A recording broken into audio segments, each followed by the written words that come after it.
every single expense for just one day today. Write down everything, even a $3 coffee.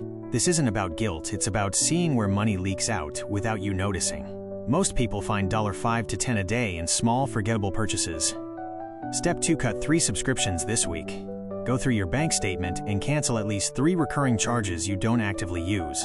Streaming services, unused apps, duplicate memberships. This alone often recovers $20 to $40 a month, and it takes 10 minutes. Step 3. Sell 5 unused items this week. Look around your home for 5 things you haven't used in 6 months. Clothes, electronics, unused gear. List them on a marketplace app. Most people can realistically raise $100 to $200 doing this in the first week alone. Step 4. Use a no-spend week. Pick one week this month and commit to spending only on essentials. No takeout, no non-essential shopping, no impulse buys. This single week alone can save $100 to $150 for most people, just by removing convenience spending. Step 5. Automate what you save immediately. Every time you save money from these steps, move it to a separate account immediately. Don't let it sit in checking where it'll get spent.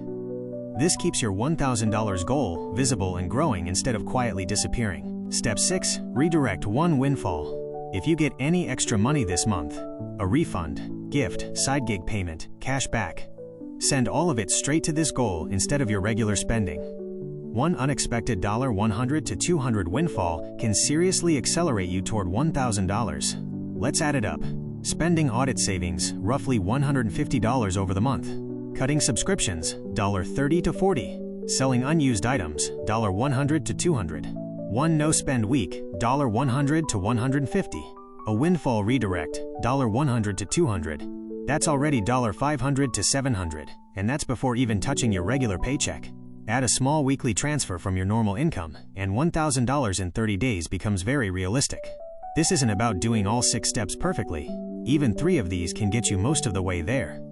Comment which step you're starting with first. If this helped, subscribe.